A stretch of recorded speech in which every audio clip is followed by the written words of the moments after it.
morning nga. Pagising nga namin ngayong umaga, nilalagnat si ba na ako, bigla siyang umiiyak, tumawag sa amin. Pagkuha ko sa kanya, ang init-init niya. She feels sick daw. So, ayan. Siya pa nagsabi sa akin, I need a wet towel. Na ilalagay daw sa ulo niya. Kasi nga daw masakit yung ulo niya. Laging si daddy lang ang gustong kasama. Nako. May trabaho tayo mamaya. Anyway. Doon pa din sila. Lapit akong pumasok. Mag-ice-ice muna tayo dito sa kusina. Para matulungan natin si Mrs. kahit pa paano.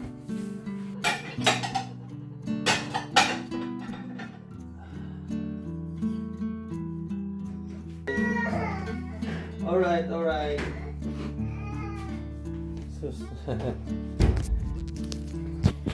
Nagising ang apom na may lagnat. Hagi daw. Gusto magpayakap.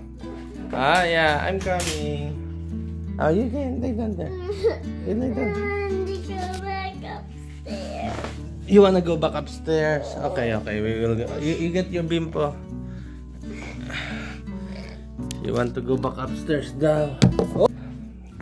Gusto na daw niya pumanik sa taas. Very good. Para makapag-ayos na din ako. At magtatrabaho na ako. Okay. Daling ko muna siya dito sa taas. Ay, panig na nga uli natin si Ayla.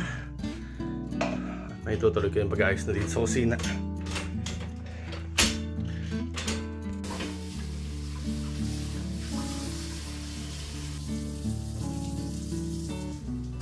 Okay, ready na tayo para pumunta sa trabaho. So guys, see you guys later na lang pagkatapos ng trabaho. So habang nandito nga ako sa trabaho, naisipan kong order ng Burger King na ipapadeliver sa bahay. Kaya masusurprise sa mga bata na mayroon silang Burger King. So let's wait pagdating ng pagkain. Ayan, dito nga nakita ko na dumating na yung pinadeliver kong Burger King sa aming CCTV. Nakakatuwa naman na kahit may sakit si Ayla, ayan, sumigla-sigla ang kanyang katawan. Gawa, favorite niya yung Burger King burger eh.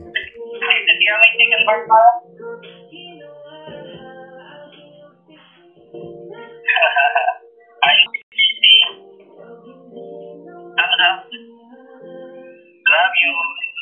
Love you, Daddy. Thank you for food. Thank you. I love you. Diba? Nakakatuwa talaga makita ang mga anak na masaya. Pagdating nung Burger King, talaga napapasayaw pa si Ayla Pupi na may sakit kaninang umaga. So another successful surprise ang nagawa na naman ni Daddy. So happy na makita silang masaya. Okay, nakauwi na nga tayo dito sa bahay.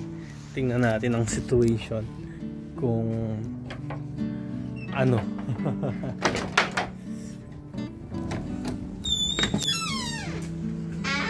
Tahimik.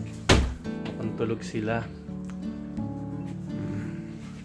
Si Milo lang bumati sa akin. Napakabait ng bati niya. Oh. Hindi tumalon, hindi umano. Naupo lang. Hello, Willow siya. Yan. Nakakapagtaka. Tahimik ka. It's either tulog yung makulit or tulog yung makulit. Tingnan natin. Napakatahimik nga.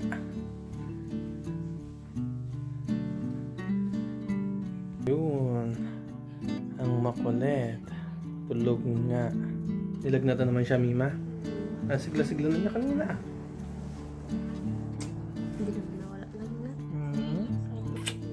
Init kasi ngayon eh. So, Ang may kasalanan sabi niya. ako may kasalanan. Nag-play kami ng water kahapon. Yun ba yun? Hindi daw yun. Malamig daw yung pinangalan sa amin. Tingnan mo. Ako nga may kasalanan daw kaya sinilagnat. Malamig daw na Kasi tubig. malamig na tubig daw yung pinaglaruin namin.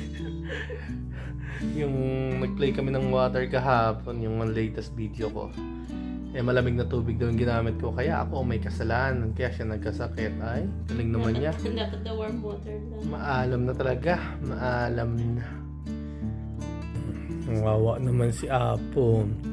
Kaya pala walang masiglang umano sa akin. Sumalubong. Hindi nga kumain. Hindi niya rin nakain. Do you still have headache? Yeah. Is it my fault that you get sick? But did you like the Burger King? I love you. Oh. Hindi siya makasalita. Nag-heart sign na lang siya. Ayaw niya magsalita. Sabi ko 6 o'clock uwi na siya. Tapos nag-text sabi niya gano'n. Kung pwede daw pagdating na lang ni daddy niya. Sabi ko, ask mo daddy. Abay, nasaan siya? Ay, sus, ihatid naman dito. Di Macy ay nasa kanyang classmate. Sa kanyang classmate. Okay. Saba. Nakauwi na nga si Ate Macy Colette. Ayun, no? Galing sa friend niya. At siya ay growing girl na nagpunta na siya mag-isa dun sa house ng friend niya at umuwi siya na silang dalawa lang ang magkasama. I'm saying she's still there now. Okay. Yung lugar naman na pinuntahan niya ay hindi naman masyadong malayo. Pero siyempre, pag high school na siya, she need to go alone sa city, magbaton. Kaya, inihanda na namin siya sa future. Kaya hinahayaan na namin siyang lumabas mag-isa, pumunta sa kaibigan niya. And, did you like the surprise of Daddy? What? The surprise, the one that came. While you're talking. The one that came Oh, with the delivery. that was good. That was good. Did you eat your burger? Yep. Is it Burger King? Burger And King and who ordered that for you? Well, like you didn't order the toy. The toy. But you only want the burger And the fries. and the fries. I finished all the fries. Yeah, but there's still another hamburger. It's a mine. Yeah, you can eat still. So, ayan, nakain na uli siya ng hamburger niya. She feel a little better, that's why she's eating na. Yeah.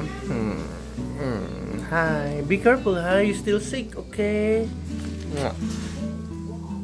Si Apom. Medyo okay na siya, nakatulog na siya kanina eh. Pero mamayang gabi, sigurado, lalag na. See, you're still warm, ha? Your kilikili is still warm, I can feel it. Love you. Love you too. So yun nga, maghapon may sakit si Ayla. At kahit papano, I make her feel better. Kahit nasa trabaho ako, sa pamamagitan ng pagpapadala ng favorite food niya, yung ang Burger King. Kasi nga, masama ang pakiramdam niya, may lagnat siya. Sabi ni Mami, hindi siya makakain ng ano. So, the best way is to send her the food na favorite niya. So, yun na nga. Kaya, kahit nasa trabaho ako, napasaya ko pa din siya. And also, ito nga yung si Ate Macy nga ay hinayaan na ni Maming pumunta doon sa bahay ng classmate niya alone. At hindi din siya kalapitan.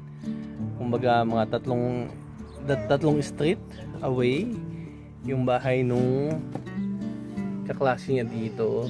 So, inumpisahan na namin na hayaan siyang maging independent kasi 2 years na lang ay magha-high school na siya. At kailangan na talaga niyang matutong kumilos mag-isa. Kahit hindi ako agree, kahit feeling ko na dapat ko siyang protektahan all the time, I know sa sarili ko na ang tamang gawin ay hayaan siyang maging independent.